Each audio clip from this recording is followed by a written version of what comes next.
Hello viewers, welcome to my Facebook page এবং YouTube channel. তো আগের ভিডিওতে আমরা দেখিয়েছি কিভাবে একটি পেন টুলের মাধ্যমে এবং রেক্টেঙ্গুলার টুলের মাধ্যমে এগুলো মাধ্যমে আমরা কিভাবে একটি পতাকা এঁকেছিলাম। তো গত ভিডিও যারা দেখেননি তারা কাইন্ডলি দেখে আসেন, নাইলে এই ভিডিওতে আপনারা কিছুই বুঝবেন না। তো এখন হচ্ছে আমরা ওই যে একটা ডিজাইন সামনে এনে করেছিলাম, তো ওইটা আমরা কিভাবে করব। মনে করেন আপনার অনলাইনে একটা ডিজাইন ভালো লাগছে, তো সেইটা আপনি কিভাবে এনে কাজ করবেন সেই সম্পর্কে আমি আজকে আপনাদের বলবো। তো প্রথমেই আপনাকে গ্রুপে গুগলে যেতে হবে। গুগলে গিয়ে এখানে কাইন্ডলি সার্চ দিবেন।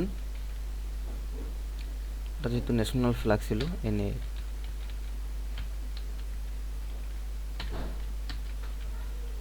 এই যে এসে গেছে ফর বাংলাদেশে। তো এখানে আপনার যেটা ভালো লাগে সেইটা আঁকার চেষ্টা করবেন। আমি এইটা নিয়েছিলাম। তো মনে করেন এই যেটা ভালো লাগবে সেটার উপরে ক্লিক করবেন। যেমন মনে করেন এইটা ভালো লাগছে, এইটার উপরে ক্লিক করবেন। মনে করেন এইটা আমাদের নিতে হবে। তো আমরা কিভাবে নিব?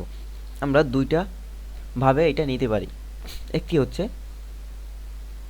আমরা এখানে সেভ ইমেজ দিয়ে এখানে ডাউনলোড করে, আমরা ডাউনলোড করব না, আমরা ডাউনলোড করে যে কোনো একটা ফাইলে আমরা এটা ডাউনলোড করতে পারি।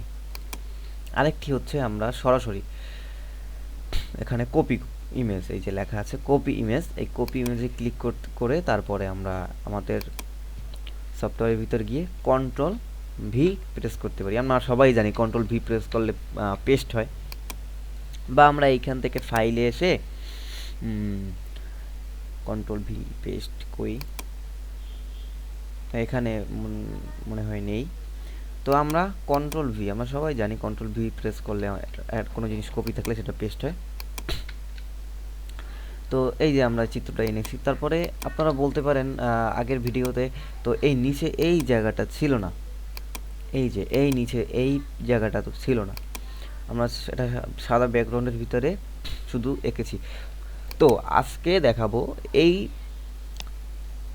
জিনিসটি আমরা কিভাবে করি। মনে করেন একটা চিত্র ভালো লাগছে, তো ওই চিত্রটা আমরা একটা ফ্রেমে নিয়ে আসি। এগুলো কি আমি আস্তে আস্তে বলতেছি। তো আপনারা এই চিত্রটা কিভাবে একটা সুন্দর ফ্রেমে আনবেন। যেহেতু আগের ভিডিওতে আমাদের এই নিচে ব্যাকগ্রাউন্ডটা ছিল না, এটা কিন্তু কোনোভাবেই কাটা সম্ভব না, কিন্তু একটা নিয়মে আমরা এটা করতে পারি। মানে এই যে রেক্টেঙ্গুলার টুলে যাবেন, রেক্টেঙ্গুলার টুলে গিয়ে এখানে আপনার সাইজ মতো যতটুকু আপনার প্রয়োজন সেইটুকু মার্ক করবেন। এই হয়ে গেল। তারপরে সিলেকশন টুলে যাবেন, যে দুটোটাকে কপি করবেন, দুটোটাকেই মার্ক করবেন, সিলেকশন টুল দিয়ে সিলেকশন করবেন। তারপরে মাউসের ডান বাটনে ক্লিক করবেন। তারপরে এই যে মেক ক্লিপিং মার্কস, এইখানে ক্লিক করবেন। আমি আবার দেখাচ্ছি। মনে করেন এটা আপনার সাইজ মতো একটা লেয়ার নিলেন, তারপরে সিলেকশন টুলে গেলেন, তারপরে এটা দুটো সিলেক্ট করলেন। দুটোই সিলেকশন করার পরে আপনি মাউসের ডান, অবশ্যই খেয়াল রাখবেন দুটো যেন সিলেকশন হয়, না হলে কিন্তু হবে না, একটা হলে হবে না, দুটো সিলেকশন হবে। এবং এই যে লেয়ারটা, এই লেয়ারটা অবশ্যই উপরে থাকতে হবে। এরপরে দুটো সিলেকশন করবেন, তারপরে ক্লিপিং মার্কস এই যে নিচে, তারপরে ক্লিক করবেন। আপনার সাইজ মতো আপনার যে সাইজ দিয়েছেন সেই সাইজে কিন্তু আমাদের চিত্রটা চলে আসছে। তো এইভাবে আপনি অনলাইন থেকে একটা ডিজাইন নামিয়ে সেই ডিজাইন অনুযায়ী কাজ করতে পারেন। তো আমরা এখন কাজ করব হচ্ছে এই যে প্রথমে আমরা কাজ করেছি সিলেকশন টুল, তারপরে এই পেন টুল। এখন কাজ করব কার্ভেচার টুল। এই কার্ভেচার টুলের একই রকমই কাজ, পেন টুলের মতোই, বাট একটু ভিন্ন। সাপোজ আমি দেখাচ্ছি, তাইলে পরিবর্তনটা বুঝতে পারবেন। মনে করেন আমরা সাপোজ এই পতাকাটা আঁকবো, এখানে আমরা ক্লিক করলাম, এখানে আমরা ক্লিক করলাম। এই দেখুন আমাদের কিন্তু আগে যখন আমরা পেন টুল দিয়ে কাজ করতাম তাতে কিন্তু আমাদের এখানে ক্লিক করে এই পয়েন্টার ধরে আমাদের মাউসের বাম বাটন ধরে রেখে সরানো লাগতো, কিন্তু আমাদের এই যে কার্ভেচার টুলে এইটা দরকার হয় না। একটা ক্লিক করলেই আমাদের মাউস ছেড়ে দিয়েও আমরা সাইজ মতো আমাদের মাপটা নিতে পারি, মাউস ছেড়ে দিয়েও। আবার দেখাচ্ছি, মনে করেন এটা ক্লিক করলেন, এখানে ক্লিক করলেন, আবার এইখানে একটা ক্লিক করলেন, এই পয়েন্টার, মনে করেন একটা যে কোনো একটা পয়েন্টার ধরে এই যে ক্লিক করলে আপনি অটোমেটিক যদি এটা সরান তাহলে কিন্তু অটোমেটিক সরে যাবে। আচ্ছা, তাহলে আবার এইখানে আমাদের একটা ক্লিক করতে হবে। আচ্ছা, এখন আবার এই আমাদের একটা সাইজ মতো নেওয়া হয়েছে। এখন বলতে পারেন ভাই এখানে তো এই যে ক্লিক করছি এটা তো গোল হয়ে গেছে, এটা আমি কিভাবে সোজা করব? আর এখানে আরেকটা জিনিস আছে, মনে করেন সাপোজ আপনি এখানে এটা আঁকতে গেলেন, আপনার এখানে কিন্তু এটা ক্লিক করলেন, এটা বেঁকা হয়ে গেছে, সাপোজ ভুল হয়েছে আপনাদের এটা ডিজাইন করতে গিয়ে, তখন আপনি কিভাবে ব্যাকে যাবেন? এটা তো আমাদের এরকমভাবে ডিলিট দেওয়া সম্ভব না, আবার এটা আঁকবেন, এটা প্যারার জিনিস। এই যে দেখুন আমি কিন্তু এটা আনছি, এটা কিভাবে আনছি আবার, সাপোজ মনে করেন আপনি এখানে আছেন, এইটা ভুল হয়েছে, এটা আপনি কিভাবে ব্যাকে নেবেন? কন্ট্রোল জেড, এটা অনেকে হয়তো জানেন, অনেকে জানেন না। এই কন্ট্রোল জেড চা ক্লিক করলেই কিন্তু আমাদের আবার ব্যাকে চলে যাচ্ছে। আচ্ছা, এটা বুঝলাম। এখন এই যে কথাগুলো বলছি এগুলো খুবই গুরুত্বপূর্ণ, এগুলো ডিজাইনের ক্ষেত্রে আমাদের অনেক প্রয়োজন। এরপরে এই যে ব্যাকা হচ্ছে, এটা ঠিক করার একটি উপায় রয়েছে। আমাদের এই যে পয়েন্টার, এই পয়েন্টারে আমাদের অল্টার, অবশ্যই অল্টার চেপে রাখতে হবে। অল্টার চেপে তারপরে একটা মাউসের একটা ক্লিক করতে হবে, সরি একটা ক্লিক করতে হবে, একটা ক্লিক করলাম, এই দেখুন কিন্তু আবার সোজা হয়ে গেছে। আবার এখানে যদি ক্লিক করেন আবার কিন্তু ব্যাকা হয়ে যাবে। সেই ক্ষেত্রে এখানেও একটা অল্টার ক্লিক করে একটা ক্লিক করতে হবে। এই দেখুন আমি আবার দেখাচ্ছি। ব্যাকে কীভাবে নেবেন আশা করি বুঝছেন। তো মনে করেন আমি আবার চিত্রটাই এঁকে দেখাচ্ছি। এই পয়েন্টারে গেলেন,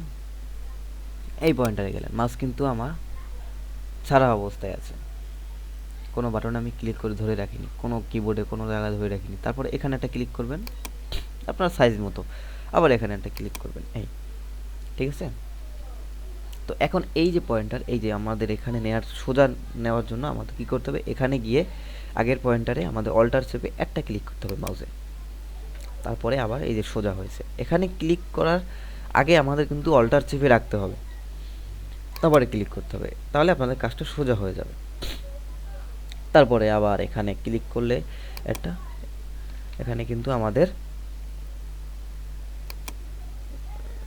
এই যে আমাদের সাইজ মতো নিতে পারছি। এই আর মনে করেন সাপোজ আপনাদের এখানে সমস্যা হচ্ছে, কি সমস্যা? আমরা এখানে এই যে এখানে যে ভাঁজটা, এই ভাঁজটা কিন্তু আমরা দেখতে পাচ্ছি না, এই লেয়ারে কিন্তু এই ভাঁজটা আমরা দেখতে পাচ্ছি না। এটা আমরা কি করব?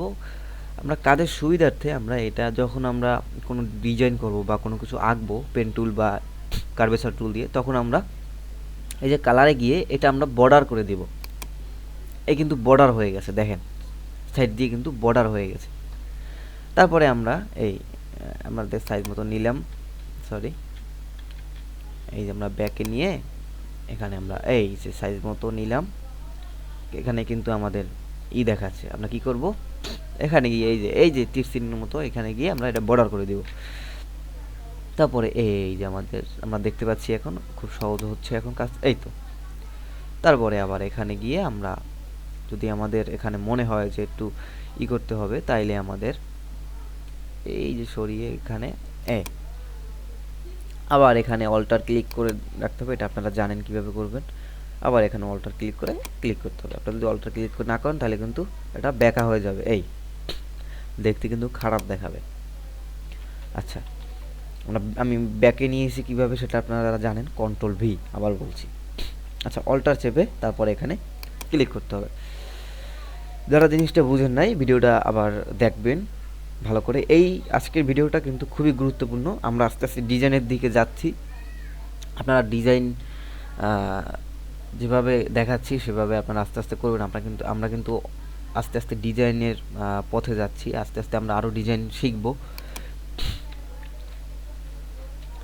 তো এখন হচ্ছে আমাদের একটা কালার দিতে হবে। আমি আগের ভিডিওতেই বলেছি যে আপনি কিভাবে কালার, এটা একটু বর্ডারে আছে, এটা বর্ডারটা আমি আবার বর্ডার কালার করে দিলাম। এই তো এখন আমরা কালার কোড কিভাবে কপি করব সেটা আমরা আগেই জানি। এই যে আইড্রপার টুল দিয়ে এখানে এটা সিলেক্ট করব, এইটা কালার দিব, আবার এইটা সিলেকশন করব, এইটা কালার দিব। এই তো হয়ে গেল। তারপরে এইটা সিলেকশন করে তারপরে এই যে রেক্টেঙ্গুলার টুলে গিয়ে আমরা এখানে একটা শিফট এবং অল্টার চেপে মাঝখানে একটা বৃত্ত আঁকবো, এটা কালার দেবো। এগুলো আপনারা জানেন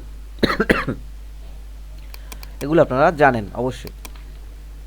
তারপর এটা আঁকবেন কিভাবে এটা আমি আগের ভিডিওতেই দেখাচ্ছি, আর দেখাচ্ছি না। তো এই ছিল আজকের ভিডিও।